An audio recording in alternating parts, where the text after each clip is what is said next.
So to get to the non-theoretical, have you authorized the uniformed military to detain or arrest protesters in Los Angeles?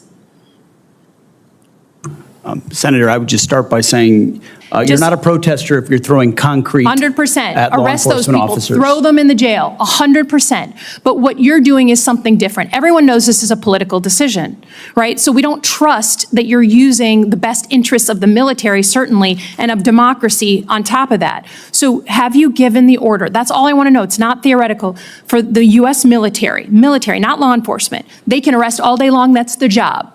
Do they have the ability, the uniformed military, to arrest and detain protesters currently today? It's a yes or no thing, authority. It's sort of amusing the extent to which the speculation is out there. These troops are given very clear orders. Then what is the order? Then list it out for us. Be a man, list it out. Did you authorize them to detain or arrest? That is a fundamental issue of democracy. I'm not trying to be a snot here. I'm just trying to get the actual, did you authorize them to do that? All of these orders and what they're sent there to do are public. They are there so say it. So say it. Yes or no? I'd like to. Senator Alyssa Slotkin didn't come to a hearing to be polite. She came to get answers. Tonight, we replay her sharpest moments, explain why asking whether the military can arrest, detain, or shoot protesters is not hyperbole, and show why this fight over the line between law enforcement and the armed forces matters to every American. Stick around. The legal history, the factual record, and the political stakes are all more alarming than they sound. Senator Slotkin. Thank you, Chairman. Mr. Secretary, I said in your hearing, when you had your confirmation hearing, that my biggest concern with you at the helm was the potential use of the military in ways that contradict the Constitution or that taint what I hope we all want, which is an apolitical military. And when I asked you about whether you would accept an order that was actually given to your predecessor, Secretary Esper, Trump's SecDef, to deploy active duty troops against unarmed protesters and to, in Secretary Esper's words, shoot at them, shoot at their legs, you said this was all theoretical. Here we are, a few months later, you've deployed 4,700 troops to Los Angeles and against the wishes of the governor. And my colleague across the aisle was right. It is the first time since 1965 that we have deployed Guard troops without the permission of the governor. In all the instances he laid out, the president had sent in the military to protect protesters, not against the protesters. So you may dismiss it, but I feel like this is a fundamental issue of American democracy. If you love your country and you want an apolitical military, then it should be the last resort, not the first resort in our country to use them. So to get to the non-theoretical, have you authorized the uniformed military to detain or arrest protesters in Los Angeles? Senator, I would just start by saying you're not a protester if you're throwing concrete 100%. at law Arrest those enforcement people. officers. Throw them in the jail. 100%. But what you're doing is something different. Everyone knows this is a political decision, right? So we don't trust that you're using the best interests of the military, certainly, and of democracy on top of that. So have you given the order? That's all I want to know. It's not theoretical. For the U.S. military, not law enforcement. They can arrest all day long. That's their job. Do they have the ability, the uniformed military, to arrest and detain protesters currently today? It's a yes or no thing, authority. It's sort of amusing the extent to which the speculation is out there. These troops are given very clear orders. Then what is the order? Then list it out for us. Be a man, list it out. Did you authorize them to detain or arrest? That is a fundamental issue of democracy. I'm not trying to be a snot here. I'm just trying to get the actual, did you authorize them to do that? All of these orders and what they're sent there to do are public. They are there so say it. So say it. Yes or no? I'd like to. Please, yes or no? As I've said time and time again through interruption, they're there to protect law enforcement, do they have ICE the ability officers to arrest? who are trying to do their job, deporting illegals who were allowed in by the previous administration. So they cannot arrest and detain citizens of the United States, the uniformed military. As we've stated, if necessary, in their own self-defense. They could temporarily Okay. detain and Have hand you- over to ICE. But have there's you no given- arresting going have on. you- And you know this better than Have you you're trying to authorized play the political U.S. games. military There's to no use arresting cyber of U.S. tools personnel. of the U.S. military against members of the protest? Have you authorized U.S. military cyber tools to investigate people participating in these protests? Yes or no? Certainly in no way that I'd be aware of. Okay, that's good. I love that answer. That's great. Have you given the order to be able to shoot at unarmed protesters in any way? I'm just asking the question. Don't laugh. Like the whole country. And by the way, my colleagues What is across that the based aisle. on? What evidence would you It have is that an based order on like that Donald has ever Trump been given? giving that order to your predecessor, to a Republican Secretary of Defense, who I give a lot of credit to because he didn't accept the order. He had more guts and balls than you because he said, I'm not going to send in the uniformed military to do something that I know in my gut isn't right. He was asked to shoot at their legs. He wrote that in his book. That's not hearsay. So you're poo-pooing of this. It just shows you don't understand who we are as a country, who we are. And all of my colleagues across the aisle, especially the ones that served, should want an apolitical military and not want citizens to be scared of their own military. I love the military. I served alongside my whole life, so I'm worried about you tainting it. Have you given the order? Have you given the order that they can use lethal force against honor? I want the answer to be no. Please tell me it's no. Have you given the order? Senator, I'd be careful what you read in books and believing it, except for the Bible. Oh my God. So your former predecessor, I guess that's not enough for you. Okay, on Iran. I don't think there's a debate. There's like a cat fight going on in your own party about whether to go after Iran. Have you commissioned any day after planning? So any force protection, any use of ground troops in Iran, any cost assessments? Because I don't think we doubt what we can do as a country in the attack. It's the day after with Iraq and Afghanistan that so many of us have learned to be so deeply concerned about. Have you authorized day after planning? As I've said, we have plans for everything, Senator. Okay. And I would also reiterate how we began, that there will be a classified portion of this 15 minutes after we adjourn. Senator Alyssa Slotkin's interrogation of Defense Secretary Pete Hegseth during a recent hearing was one of those rare exchanges that pierces through the usual noise of Washington and exposes the deepest questions about power, democracy, and the role of the military in American life. The moment Slotkin pressed Hegseth on whether he had authorized the use of uniformed troops to arrest, detain, or even use lethal force against protesters, the hearing stopped being about abstractions and became about the most fundamental issue a democracy can face. Can a government turn its military inward against its own citizens? Slotkin, who comes to Congress with a background in intelligence and national security, reminded Hegseth and the country that this was not some theoretical debate.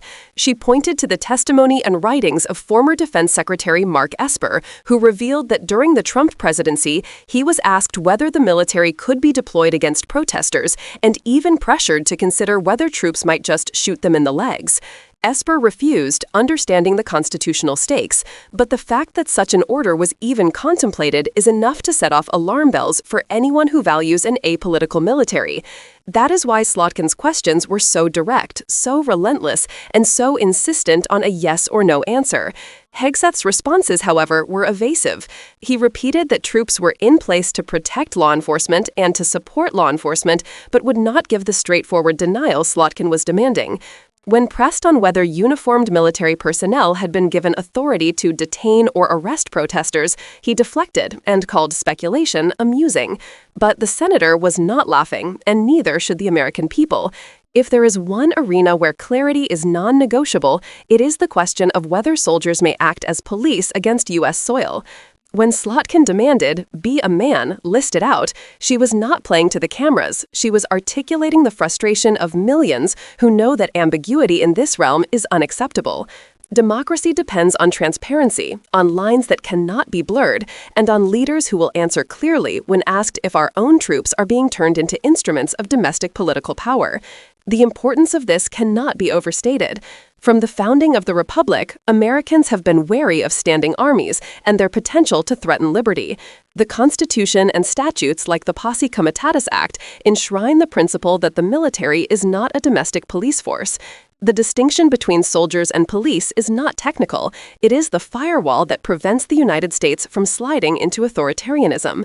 When presidents talk about dominating the streets or floating the use of the Insurrection Act to put soldiers into cities against the wishes of governors, they are not just exercising executive prerogative, they are chipping away at that firewall. Slotkin understands this because she has seen abroad what happens when militaries become politicized. Democracies crumble when armies are seen not as servants of the whole people, but as the weapons of one faction. History offers plenty of warnings. When President Eisenhower sent troops to Little Rock, or when Kennedy deployed them during the integration battles of the South, the purpose was to protect constitutional rights, to ensure that black children could attend school, to defend the rule of law against state-level defiance. Those were extraordinary but defensible uses of force, aimed at upholding civil rights. What we are seeing now, however, is different. The Trump-era pressure to use troops against demonstrators and the more recent deployments over the objections of governors have not been about protecting rights, but about suppressing dissent. That inversion, using military power to intimidate rather than safeguard, represents a dangerous new precedent. Once established, precedents have a way of hardening into practice, and practice eventually reshapes the political culture. Legally, the Insurrection Act provides a narrow path for presidents to deploy troops domestically in extreme circumstances. But the bar was intended to be high, invoked rarely, and justified by genuine insurrection or rebellion. Bypassing governors and federalizing the Guard in politically sensitive moments stretches that authority far beyond its intent. Slotkin's anger was rooted in precisely this abusive process. For the first time since 1965, Guard troops were deployed against the wishes of a governor, and instead of admitting that this was a serious break from precedent, Hegseth minimized it. For her, this was not a matter of theory, but a matter of democratic survival. For Democrats, the lesson is clear. Hearings like this cannot be one-off moments. They must be the foundation of a broader effort to legislate guardrails that will prevent future abuses. Congress must clarify the limits of the Insurrection Act so that peaceful protests can never be treated as insurrection. Congress must require transparency whenever federal troops are deployed on U.S. soil, a written legal justification, clear mission parameters, and an immediate briefing to the legislative branch. Congress must strengthen rules of engagement that explicitly forbid lethal force against unarmed protesters, making it legally unambiguous that such orders would be unlawful. These are not radical ideas, they are the bare minimum for a functioning democracy. Some will argue that emergencies require flexibility, that the executive must have leeway in moments of crisis. But we must be honest about how rare true insurrection is, and how dangerous it is to treat protest as rebellion. The flexibility argument collapses when weighed against the risk of normalizing military involvement in political disputes. The real danger is not that America will suddenly declare martial law, but that small exceptions become common practice, that the public grows accustomed to seeing soldiers on street corners, that blurred lines cease to alarm us. Democracies die slowly, not suddenly, and they often die when citizens shrug at incremental erosions. Slotkin's confrontation with Hegseth is a reminder that oversight is not supposed to be polite. It is supposed to be adversarial when the stakes demand it. Her insistence on yes or no answers, her refusal to accept obfuscation, and her blunt invocation of Esper's integrity compared to Hegseth's evasions were not about partisanship. They were about accountability. In that moment, Slotkin was performing the role the Constitution envisions for legislators, holding the executive branch to account, demanding clarity, and making a record for history. Oversight means pressing until the truth, or the refusal to tell it, is plain for all to see. This exchange also raises a larger question for the public. What do we expect from our leaders in moments of democratic stress? Do we want them to go along to get along, or do we want them to risk looking combative in order to force transparency? Slotkin chose the latter, and in doing so, she set a standard. If America is to resist the erosion of its democratic guardrails, we need more leaders willing to break through the niceties of Washington and insist on straight answers. The stakes could not be higher. If we normalize the use of troops to police dissent, then America ceases to be the constitutional democracy it claims to be. If lethal force becomes even a whisper of an option against unarmed citizens, then the moral authority of the United States collapses at home and abroad. If elected leaders treat the military as an extension of their political campaigns rather than as the nation's shield, then the apolitical character of the armed forces, one of the few institutions still trusted by Americans across party lines, will be destroyed. Once that trust is gone, it will not be easily rebuilt.